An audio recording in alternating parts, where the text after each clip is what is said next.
Hello, let me get this adjusted. Welcome back to Otter Pop Culture, and today we are doing our part 2 of the Romanoffs. And if you've checked out with part 1, it is a miniseries on Netflix, it's a miniseries on Amazon, which is really, really good. It's beautiful. It's one of those things you gotta take your moment for it because it does take like a while. Like they're like an hour, 25-minute episodes. So without further ado, let's get into it. The next last 4 episodes. So we start off with episode 5. Let's see. So the episode is called Bright and High Circle. So this one takes place with Catherine. Her name is Catherine. She is a professor of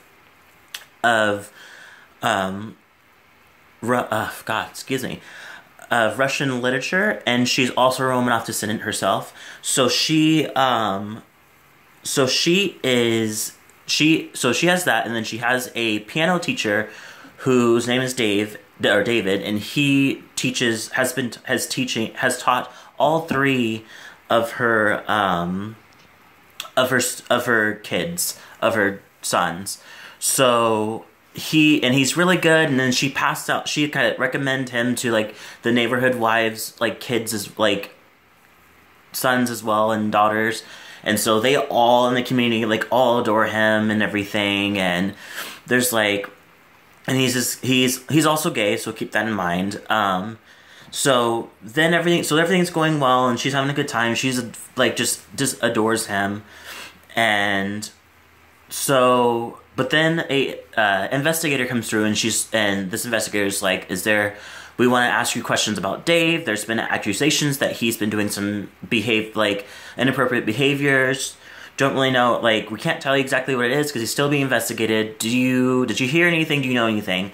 And she's like, no, I don't know anything. Nothing has happened since, like, nothing's going on that I've seen, blah, blah, blah. Like, so she decides to ask her kids. It's like, is there anything going on with, like, the way, like, his behavior or anything? And they're like, not really, no, nothing's going on. She has her oldest son, and he's like, I think it's bullshit. I think it's classism and homophobia. It's really going on. Like, it's so typical for them to throw accusations at him for that type of thing just because he happens to be gay. So she kind of like thinks about it more, but then she talks to the other wives when she wasn't supposed to, but she doesn't anyway. So she talks to a couple of them, and they're like, oh yeah, we have, like, he's super cool, blah, blah, but they say, like, stories that, like, they know, and it's like, oh, this happened, and blah, blah, blah, and I've heard this is something that happened. So over time, she starts believing that may be a thing, and, so she tries to kind of starts feeling like he may be that type of person that does something, but her first thought is to go directly that it may be like a sexual assault or something. But in the end, it finds out that it's nothing of the case. The thing is that he was being accused of buying alcohol for one of the students. The accusation came from that actual student because he got caught drinking, and so he made up of an accusation that David was the one that bought him the drinks. So it's interesting because it kind of wraps up, and she's like, what the fuck, like, this was weird, that I have to go through all this, and really it was over some fucking alcohol that actually wasn't even true. So it's interesting to look at it at a point, and it's like, oh, that's interesting from a typical thing that happens to some people, you know, like the stereotypes of people. So that was that one, and that one's a really good one. It has Diana Lane and Andrew Reynolds, if you remember those two. Like, they're both really big stars. So then we go to the next one, which is my least favorite, but my most beautiful visually, it's amazing. It's worth watching, even if you don't end up liking it. Maybe you might like it. I personally didn't really. I thought it was okay. It lacked plot for this next episode. So this next episode is called Panorama, and it's episode 6, and it's one of those ones that's just like, it's good. So it starts off with like a gossip columnist. Let me go back. It takes place in Mexico City. Gossip columnist Abel, he has been investigating this medical clinic that's been selling snake oil to their patients, instead of getting them the actual treatment that they need. So he's investigating it, and he's finding some stuff, but not really finding stuff. And then he meets this woman named Veronica and her kid Nikki, who has a kind of a blood clot type of disease. I'm trying to pronounce it. It's like homophilia. So anyway, he has that. So they're going to the same doctor and everything, but he is investigating this doctor. But then he falls in love with her and all that stuff. Falls in love with like adores the kid, and they kind of go through like touring around Mexico City, which is like the majority of the middle of the episode. Like, and then in the end, you find out that he goes to show his editor Frank his like what he found, and Frank's like, no, this is a non-story. Like, we're not gonna run this. So he decides to quit, and that's the end of it. And it was my least favorite of all. It just didn't make any sense, nor did it really like kind of. It was lightly boring, but it was beautiful. The person that plays Abel is fucking sexy. Like, if you ever have a moment, like, and you're like me that likes to follow people on Twitter that are super hot, or Twitter, on Instagram is super hot, he's one of them. So we move on to episode 7, which is called End of the Line, and this one takes place in Russia, and it takes place in a very rural part of Russia, and we followed a couple, Joe and Anka, and Anka's infertile, and so she can't have babies, so they go to Russia to adopt a baby, and it looks like it's going well. They get their baby, and from a social worker, Elena. So they go to this like orphanage, and they get the baby, and they go in another room to kind of like examine her and check her out and like play with her for a little bit to get used to her. And she's not crying, she's not reacting to movement, she's not reacting to sound or anything, and she has a rash on her butt, which is called a fetal alcohol spectrum disorder that they find out that she has. So they get pissed and they get very overwhelmed. Anka just gets pissed because she's like, I feel like I've been cheated on a baby that we saw earlier, that we knew that we're going to come to. So we come here, and then it's a completely different baby that has all these issues. I'm not getting it. And so they go in a huge argument for 10 minutes about it, because Joe wants to keep it, but Anka's like, no. And so they finally go back to the orphanage and confront Elena's like, this is not the baby that we're looking for. We're not getting it anyway. Like, we're not adopting this baby. So she gets desperate. Elena gets desperate. She's like, okay. So she leaves the room, comes back with a beautiful, healthy baby, and she's like, how about this one? This is Oksana. Like, she's beautiful, blah, blah. You can take her instead. But you have to pretend that it's the other baby that you rejected. So, in court. So they go to the Russian court, and they get their adoptions papers and everything all together, and they end up convincing them that that's the same baby, and they're going to take care of it. So they take it back on the plane, and you kind of see Joe kind of like is okay with this, but at the same time is not okay with it, which just makes sense, because if you are sent a picture of a baby that you know that you're going to get, and you go there and the baby is not even that, but not only that, it has issues. And then on top of that, when you confront them, instead of, like, they immediately decide to give you an actual a healthy baby. And so it's like, it's a big, huge, like, what the fuck just happened? So there's that episode, and finally, the final episode, which is my favorite episode, is which is called The One That Holds Everything. And it takes place in France again. We end it in France, and we start off with a woman talking to and a writer that's a producer that's doing this exact show. So it's breaking the wall and it's saying like, oh, I'm working on this show called Romanoffs, blah, blah, blah. It's a miniseries. And so she's like, okay, well, I have a story that can tell you that's about that has to do with the Romanov descendant. Oh, by the way, going back to the other episode, Anka is a Russian descendant. Romanov descendant. So we start off with the train. We start off with the woman. We start off with the producer. She's like, the woman is named Candace, and she's like, I have a story. So she's like, okay. He's like, okay, I'll listen to it. So they go back in the story about this guy who's conflicted about his life because we find out later on that he's part of a queer AA place because he overdosed one time because he went to his dad and he got to talk to his dad and he's dying. And his dad's, like, not approving at all, and he starts to, like, figure out that his dad is a dick, which is, surprise, surprise. So he almost overdoses, but he gets saved, and he goes to AA with a bunch of other LGBT people that are there. And so he tells his story, and his story goes that when he was a kid, his mom got, found out that his dad was cheating on his mom so the guy, sorry, I'm all over the place.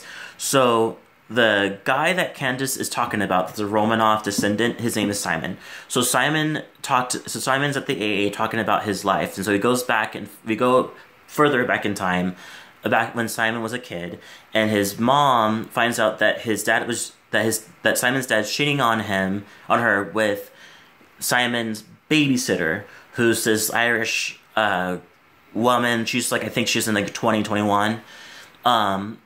So she finds out about that, but then the next night, we find out that the house burns down, is being burnt down inside with the mom and Simon inside. So the mom is nowhere to be seen, but Simon was able to get out by going down the pipes of the outside the house, the water pipes.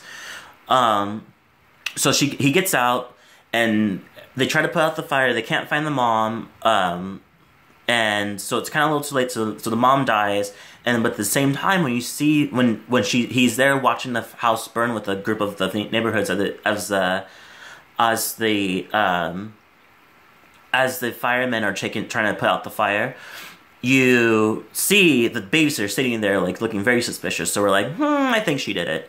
So we fast forward, and he's going to private school. Simon's going to private school, and the dad's like, I'm going to pick you up after this, but like once you get out. He's like, okay.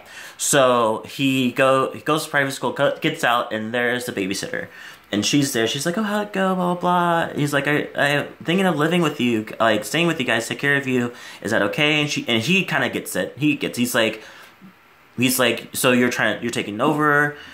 And she's like, that's not how I see it, blah, blah, blah. And so he's like, did you start the fire? Did you start the fire that killed my mom? And so she gets, and instantly starts getting like slowly like evil and evil and evil, like more evil, to the point that she starts kind of say like, if you say anything, I'll cut your tongue out so you can't say anything about it. So we obviously know that she did it. So fast forward a couple days later, or a couple weeks later, and then he's getting sent to somewhere else. Somewhere else in London. Yeah, sorry. It's in France, but it takes place, but he gets sent to London to start yes. So he gets sent away to a public school, and since then since he's been away to that public school, he's been on his own since then, and his stepmom has been taking over and everything, and so he started off stealing and everything, and his story's done, and he goes out, and one of the transgendered women that were there starts talking to him. He tells more about the story, how like he met this guy, this Asian guy, and they became boyfriends, and then finds out that the Asian guy ends up marrying somebody else. So he goes and invites him to the bachelor party. And so, so by the way, the Asian guy's name is Christopher. And so Christopher invites him to Simon to his bachelor party, and shit just goes shit, this goes bad, because Simon's over is like emotional about it, and he's upset about it because yeah, he found that he thought they're gonna be a thing, but it turned out they're not. So Christopher gets married, moves away, never hears from, like, never contacts Simon anymore.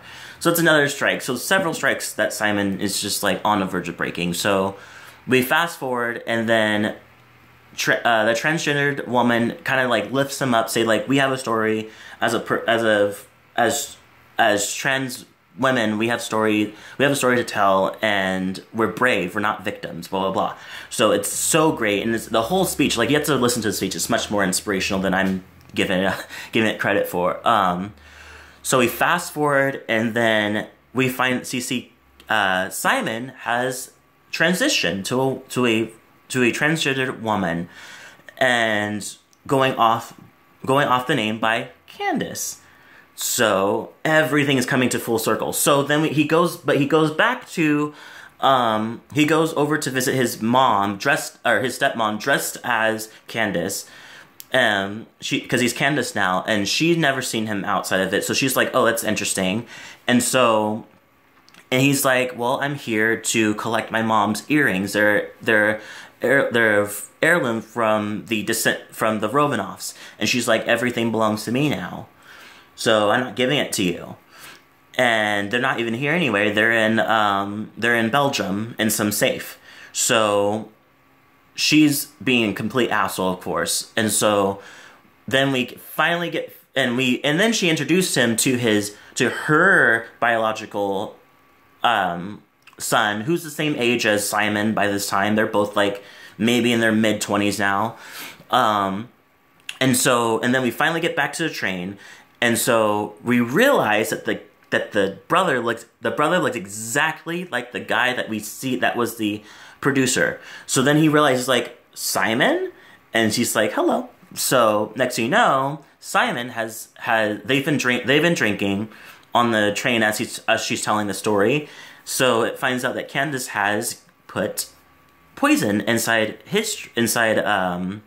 the brother's drink. And the brother's like, why are you doing this? It's like, well, I thought I would take away something that your mom took away from me. Since you took away my mom, I'm gonna take away the one thing that she loves, is you. And so this is fucking insane. So then on top of that, he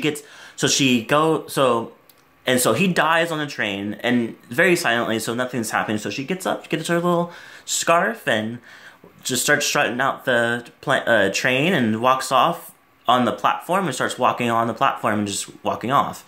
But she passed by an older, because we're in the future, so she's passed by this grayed out version of the stepmom, and it looks like her friend or her daughter. Well, they're like looking like anxiously at the train, waiting for the brother to come out, not knowing that he's dead. And she literally walks right by her, so slowly, and the mom right over the head. And it's just like, it's a perfect critique. It's a perfect, like, revengeful thing that she did. It's a little petty, but I was living. And it ended with Weston Girls at the end, and it closes. It's a fucking amazing fucking show. I love it, and I think that anybody that's interested to definitely watch it. Leave a comment below. Tell me what you thought about the miniseries.